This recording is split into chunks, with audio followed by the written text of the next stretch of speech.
Well, welcome back again, and got another little music centre here. It's a late 80s, possibly early 90s Bush machine, an 8810 Mark II,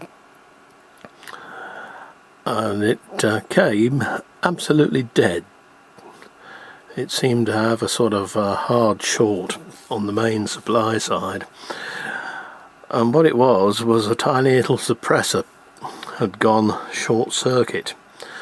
I think sometimes I call thermistors, but this thing had gone short circuit, so whatever you did, it blew the internal fuse and the fuse in the plug, so it failed safe, let me put it that way.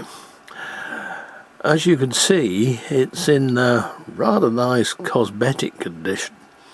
Well, it's just been cleaned up and overhauled by yours truly. Idler drive turntable plays 33s and 45s. Now, tone arms seem to track very, very heavily, and I'm sure I don't remember them tracking that heavily, I thought. And what that was a tiny little spring that lives under here. And this arm is spring tensioned. So I've managed to get the tracking force down to about 3.5 grams. And it seems quite happy like that. It didn't like being too heavy, of course. Very important with this sort of a deck, you can see here the lever. In its present position, the mechanism is off. Push it upwards, you get your 45, and then downwards you get your 33. Do remember to always leave this sort of mechanism in off. If you don't, you will end up with a flat on the rubber idler that turns the turntable, and you'll hear thump, thump, thump, thump, thump every time the idler goes round. Got a 45 adapter there, not much call for that really in this country, here over in England, but handy thing to have just in case you should happen to come across any records from an old jukebox. And then on the front of it, of course, tape deck, recording is by AC bias. There's a little oscillator switch on the back to get rid of the annoying whistle on AM stations. And of course you've got the FM as well. Microphones left and right. Headphones, volume, tone, balance, and there's your function. Now, as I say, when I had this, nothing happened at all. The tape deck, and this is strange, this is because usually it's only Philips tape decks, or those by Pi or Norelco or Philips clones, that suffer from rotting belts. But I got this one just in time. It was just starting to go to goo. Yeah. So I didn't have to do too much cleaning.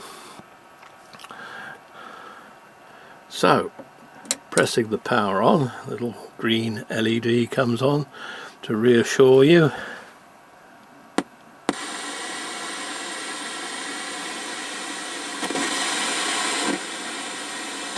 You advise them? I'd be reassured.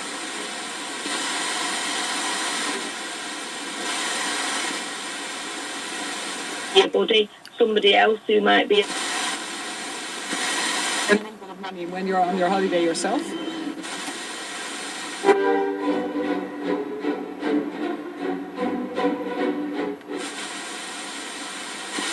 Continuing with performance.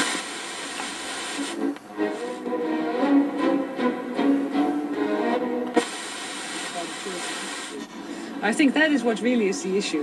And there you are. And I won't get very much on AM here because of where I am, being at the bottom of a big hill. But the cassette deck, I put a new playhead in. The pinch roller was surprisingly good still, so I don't know how long it had been stood out of service. Quite a while, I suspect.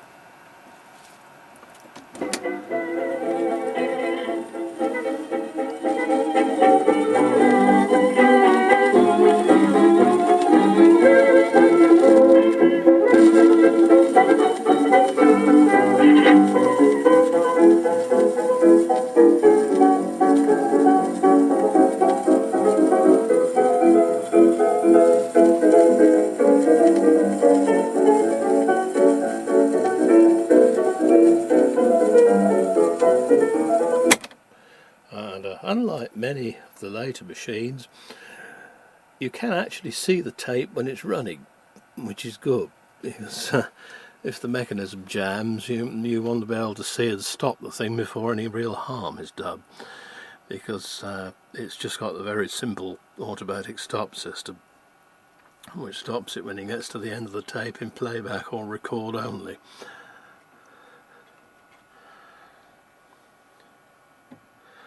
Move the selector to phono, push the lever,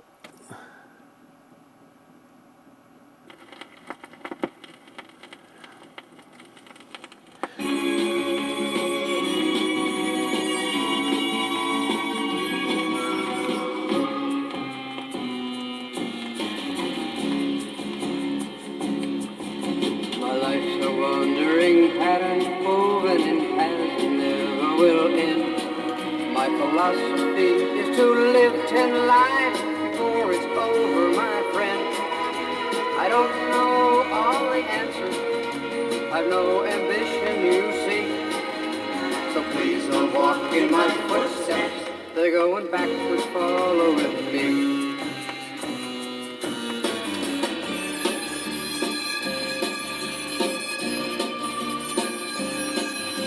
Someone just starting out life, I may appear. So there you have it. It doesn't feature an automatic arm return, it simply cuts out like so when it reaches the end of the record.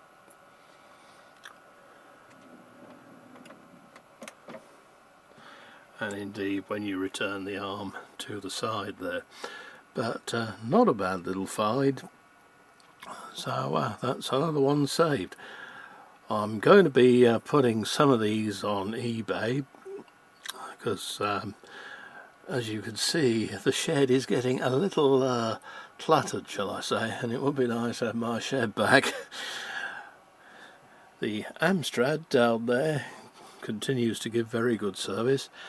I found in the junk shop in Bexhill-on-Sea near me a pair of Amstrad speakers, and although they looked to be two-way, yes, you've guessed it, there was just a tinny little 5-inch job in there.